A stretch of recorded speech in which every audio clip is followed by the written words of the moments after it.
This happened about 15 years ago, relatively early in my career as a web developer software engineer. Anyway, I thought I had landed a dream job at a small media company that had gone all in on digital media and marketing a few years prior and had started to land some big clients, Thinkness, etc.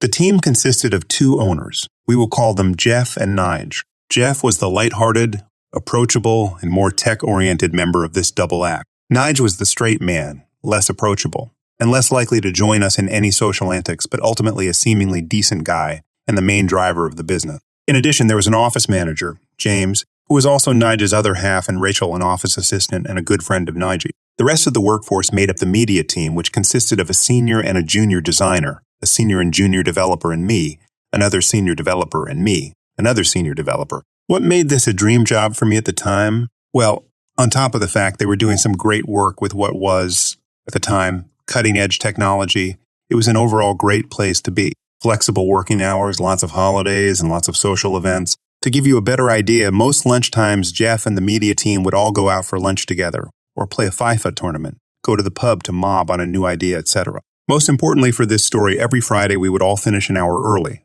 at 4 p.m. instead of 5 p.m., and head to the pub and have a couple or more drinks together. It was a very open place to work at the time, and the two owners were clear on how they expected the business to expand and our future positions within such an expanded company. Basically, all the guff any potential employer peddles when you interview, but we were actually doing it and living it. They were receptive to new ideas or different ways of doing things, and regularly included us in sales meetings, and we could see the direction the company was going in. Everybody who worked there was excited, and I honestly thought I'd be there for the rest of my career. Things, however, changed. As time went on, the company became more successful, and with more success came more recognition, more clients, more money, and greed. I won't go into too much detail, but by the time of the main event in this story, a couple of years after starting there, this once open and relaxed workplace had become hell. There were no longer flexible hours.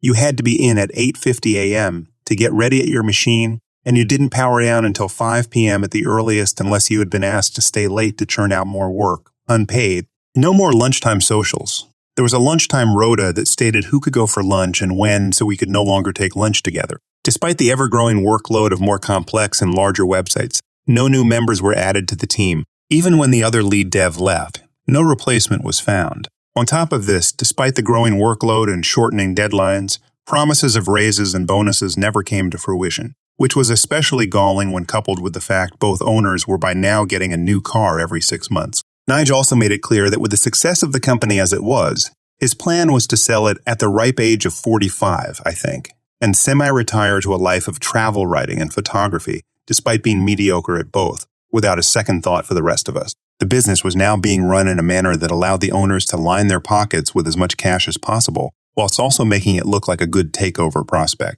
The only perk that remained was the 4 p.m. Friday finish, which by this time, instead of all going for a drink together, we just went home early. Morale was low. One Friday afternoon, Nige, Jeff, and James went to visit a prospective client. Rachel was off for some reason, which left nobody in charge of the office. Expecting the usual early finish, everybody had completed their work by 4 p.m. But having not received any word from the owners, we hung on. At around 4:50 p.m., and with nothing else to do, we collectively decided to screw it, lock up, and go home. Apparently, at about 4:51 p.m., Nige had tried to call the office, probably to tell us to go home. But of course, we had already left.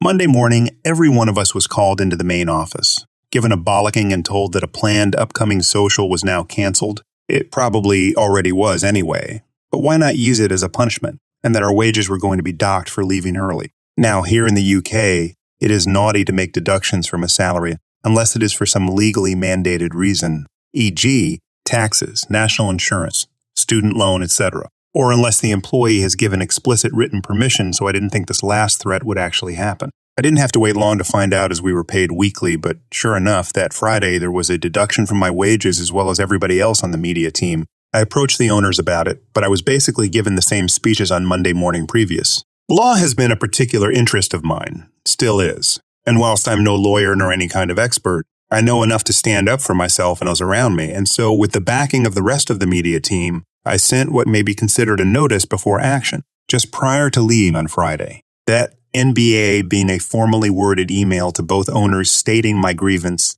the illegal deduction from salary, and my proposed resolution, the repayment of the deducted salary, and our next wage along with a formal apology to everybody on the team. Failure would mean the engagement of legal services. On Monday morning, the owners arrived late, and instead of Nigel's customary visit to the media room to ask how we were, make sure we were slaving away, they both retreated directly to their office and shut the door. This was shortly followed by an email to us all stating that due to my threat, and after taking legal advice, they'd been told to cease direct communication with any of us until the matter was resolved. The resolution they wanted now being a full apology by me to them and the agreement that salary should remain deducted. Any communication should be via email. Now, I'm reasonably sure they hadn't had any legal advice on the matter, or if they had, it was obviously bad. Firstly, a decent solicitor would have told them they were idiots for doing what they did and to give them money back and apologize. Secondly, because the entire point of a notice before action is to try and find a resolution prior to taking any legal action.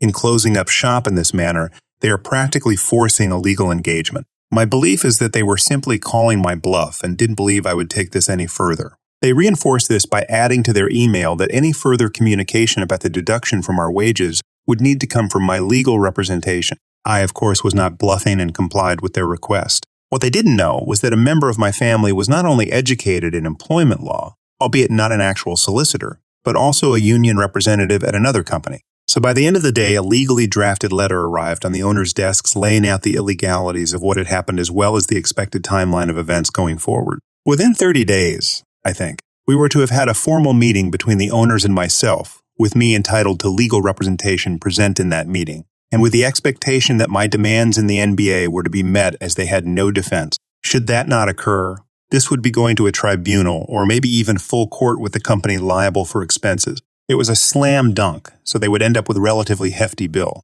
Instead of folding, as I expected them to do, this led to them doubling down on their stupidity. Their door was permanently shut with very little direct communication between the whole media team and the owners, with it mostly being done by email or via Rachel and James. At this point, Rachel and James, who were obviously on good terms with Nige, became openly hostile toward me. For a small example, Rachel would make everybody in the office a coffee in the morning. Now it was everybody except me. Seemingly, neither the owners nor Rachel and James seemed to know or understand that I had the full backing of the rest of the team. They didn't have the know-how or the will to fight it themselves, but they were aware of the downhill direction in the working environment and that my actions were preventing the owners from further taking the piss in the future. Now the environment had become exceptionally toxic and nobody wanted to be there. They and I started actively looking for different employment. If I remember correctly, an extension was requested and granted, but the deadline for the aforementioned meeting came and went, so my representative sent another formal letter to my employers,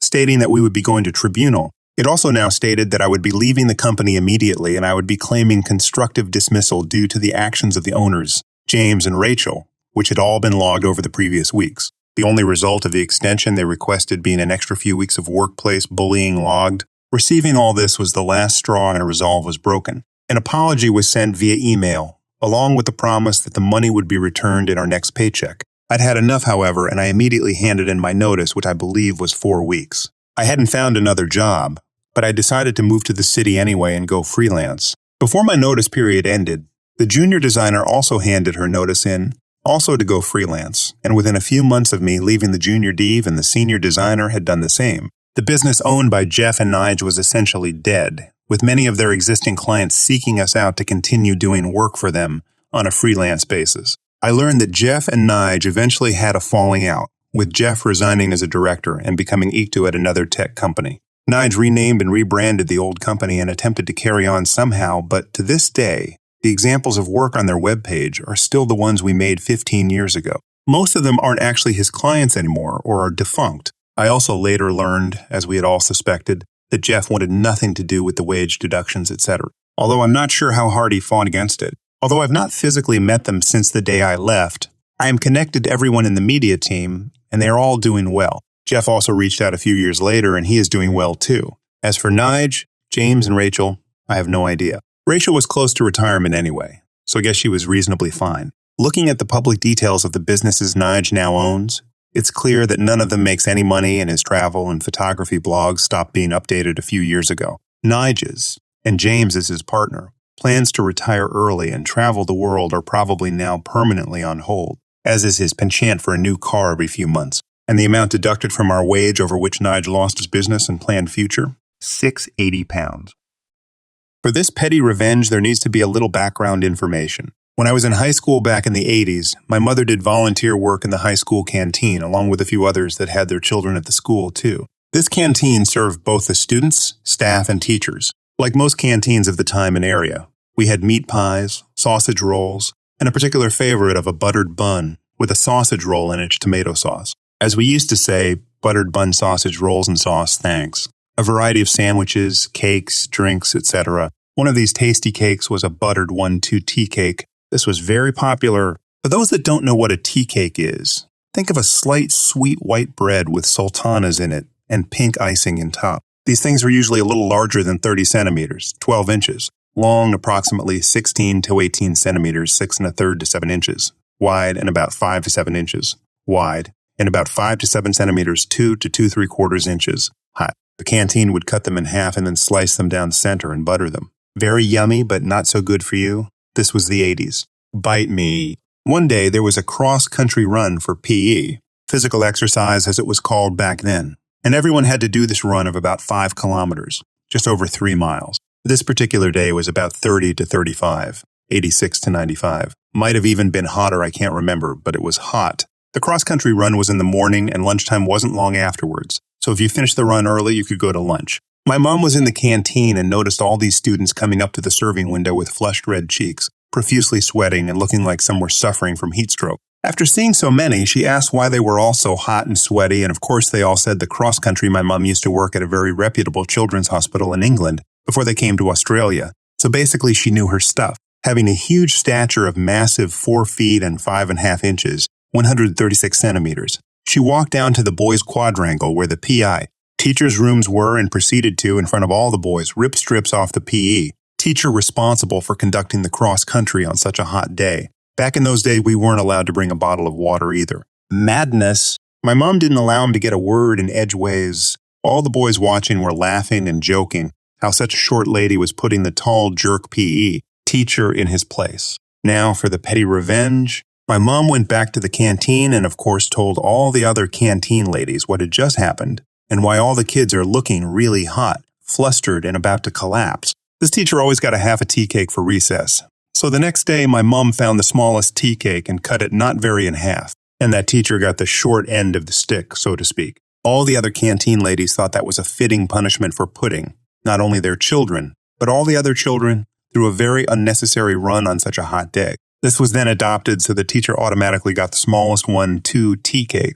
This continued for a few years till the teacher finally spat the dummy at always having the smallest tea cake. Now, several years later, I was recounting this story to a friend and his friend. I got to the end of the story, and one of my friend's friend asked if that was at Haskell, school I went to. I said, sure was. A slight pause, and they then said my dad was that PA, teacher. I froze and thought, oh shit, I've stuffed up here. They then smiled and said, it's okay, see you next Tuesday. No one likes him. She mentioned her dad had complained about always getting a small 1-2 tea cake. Now she knew why, but wasn't going to tell her dad. I wonder if she ever did. Petty revenge complete. Unfortunately, my mom passed away quite a few years ago and won't ever know that her petty revenge has been spread to the world for others to enjoy. Thanks, Mom, for the greatest of times. This story happened sometime between 2009-2010 in the fall. I was working at a pharmacy called Kiwi's as a photo tech.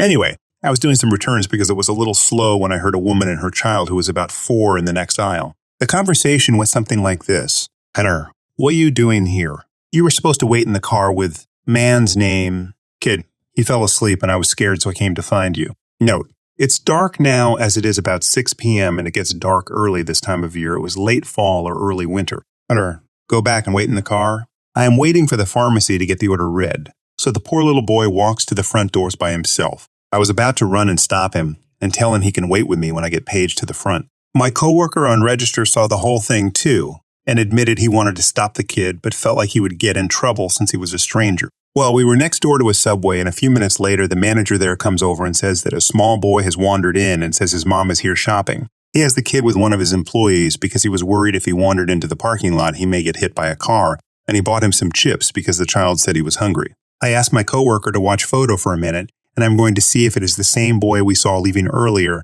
and for him to patch for our manager. He agrees. I go next door and find the poor kid sitting with an employee and two other customers eating some chips, and I tell the Subway manager I know who his mom is and to come back with me. I didn't want him to overhear me talking about his mom, but once we get back to CV's, I tell him about the conversation I heard with him and his mom earlier, and he was appalled. The little boy had not said his mom told him to walk back to the car by himself, only that his mom was next door shopping. He thought he had just wandered away from his mom, as kids sometimes do. By now, my manager is at the front of the store and asks the Subway manager if he got a name of a parent, and the Subway manager says no. So my manager just gets on the intercom and says, if there is a woman here with a son about 3-4 years old, please come to the front. So the entitled mother, or was she a neglectful mom, comes up front. And I whisper to my manager, that's his mom. She cops an attitude and asks what we want. I noticed she already had her prescription order and was shopping for cosmetics at this point. The Subway manager explains her son wandered into the Subway next door, but that he was safe and was sitting with one of his employees. She scoffed and said something like,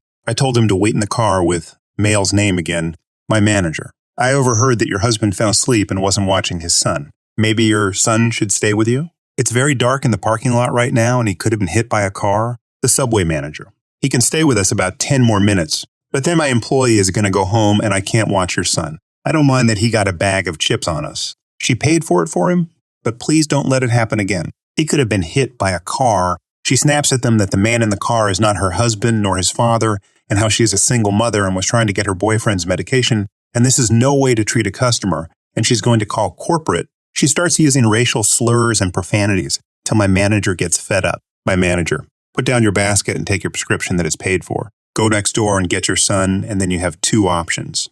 Go home or bring him in here and keep an eye on him. If you don't, I'm going to call the police and report you for neglect and have caps on you. I am a parent with 3 kids myself, and what you did was dangerous and stupid. He could have been hit by a car or abducted. You should be grateful this manager was nice enough to have an employee watch him, and she was nice enough to buy him a snack. I would have called the police. She complained about how she was never coming back, and he told her good, and if she did, she better have her son with her, or she was calling the police. She did as she was told, and the Subway manager escorted her back to his Subway and politely walked her back to her car, where her boyfriend was dead asleep. He heard them arguing as she got her son the car seat and drove them home. He came back to speak with me and my manager and told us about the scenario and that he regretted not getting her plate number because now he was worried about the kid and thanked my manager for putting her in her place. So this happened a while ago. I'm going on another cruise soon and we're sharing old stories and realized that this might make a good one to post on Reddit. Sorry for the length and that there's no dialogue. I can't remember too much. And it's more the situation that went out of hand and what the parent did than what the parent said. This is my first post. I hope you enjoy. 2 or 3 years ago, I went on a cruise with my mother and my friend, with his mother. We grew up together as our families are really close, so we're practically like siblings. This was an 8-day cruise departing from New York City, going around the Caribbean, and then going back up. The ship was one of the really nice famous ones, with tons of restaurants, pools, water slides, etc. It had a capacity of over 2,000 guests. On the second day, our parents made friends with another group of families, and we decided to head out together that day once the boat pulled into port. We met at breakfast to plan the day. There were quite a few families with younger kids, and of course, all young kids left to their own discretion at open buffets were wild and kind of gross. Later on, I overheard one parent complaining to someone about their kid. Apparently, the kid wasn't feeling well and hadn't wanted to come, but the entitled parent didn't want to leave him behind to laze around in their room, as they had spent so much money to go out and have fun. I didn't think of it as something too serious, so we carried on. Around halfway through the day, while hiking in the middle of nowhere on some small mountain, I started having serious stomach cramps. They got to the point where I would have to stop and breathe every 10 minutes or so. My mom and my friend decided to leave the rest of the group to help me back to where our tour bus was waiting, as I was clearly in no condition to continue hiking. It took us a while, since I was in so much pain. But eventually we got back on the bus where I could attempt to sleep and wear it off. We assumed I had gotten food poisoning and ate something bad. What I hadn't known and found out later was that the kid from earlier wasn't just not feeling well. He had norovirus. Symptoms include severe vomiting, diarrhea, abdominal pain, muscle aches, fever, and fatigue/lethargy. It can last days, which doesn't seem long, but keep in mind that it was an 8-day cruise and is extremely contagious,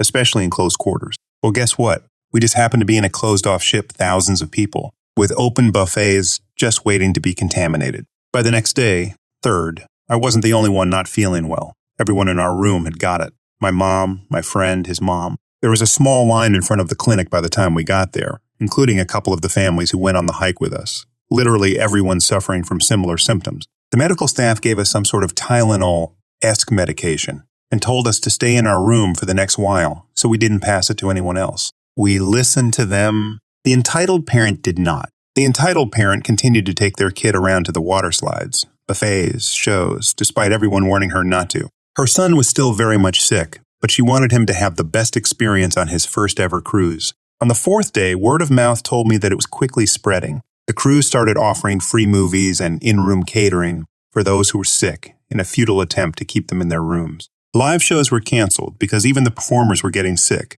On the fifth day, the cruise announced that they could not dock the ship at the stop of the day. Local authorities had heard of the outbreak and forbade us from entering the port. Everyone was in a lot of pain. I could barely hold down water without throwing up. Felt dizzy if I did as much as stand up, and just in general felt like utter, absolute trash. I had Tylenol and rest, though, and by around the sixth day, both my friend and I were well on the mend. We dared to spend a few minutes outside. No openable windows in the room made us crave fresh air. The population outside was decimated. If you've never been on a cruise before, it's like a mall on Boxing Day. There are people everywhere talking and laughing and eating and doing whatever you do on a cruise.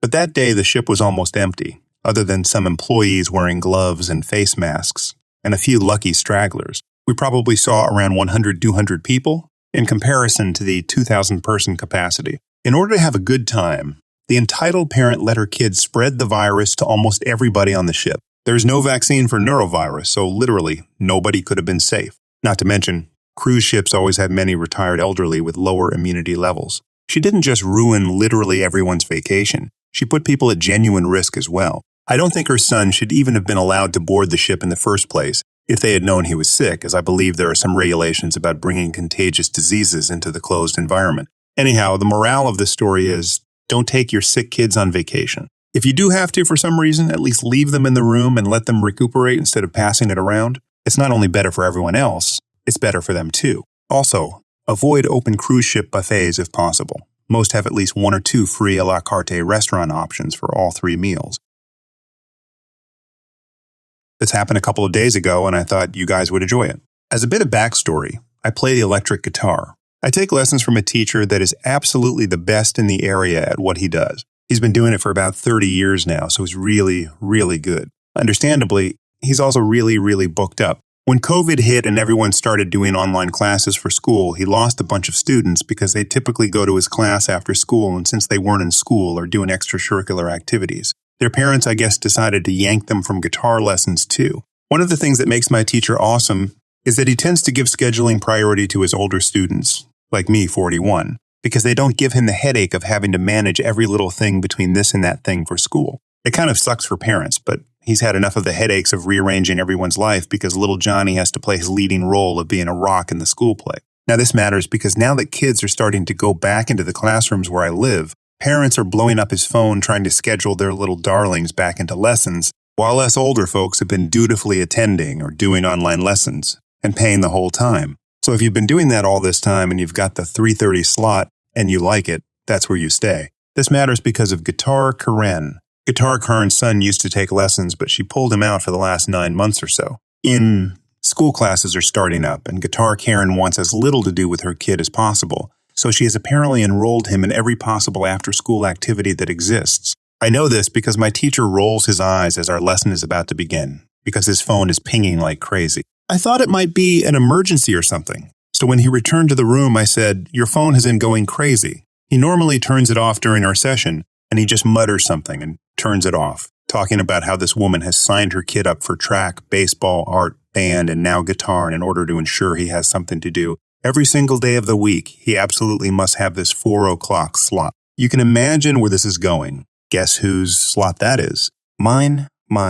I'm super flexible with regard to the days of the week, just not the time of day, because I work until then. I told him as much, but he's like, "No, I'm not moving you. Don't worry." He turns off his phone and we continue on our lesson. Within like 5 minutes, his computer's going ping, ping, ping, and he's like, "Holy cow," and shuts the lid. Blissful silence for the remainder of our lesson, until he opens the classroom door, and there stands Guitar Karen, a kind of heavyset woman with her lips pursed like she's going to give you a kiss, and her brow looking like it has permanently stuck itself in the scowl position and a mama bear shirt on. I kid you not. "You," She yells at me. Now I've never seen this lady in my life, but she's got no mask on. So my instinctive reaction is to social distance right away from her. But she just Godzilla stomps her way in, knocking over a music stand and sending papers everywhere. She turns and shouts at the teacher, "Why won't you give my son this time spot? He needs it. He needs it. You need to reschedule your other students and stop singling me out because my son has other activities." The poor guy can't get a word in edgewise. She's standing in the doorway, so I can't leave.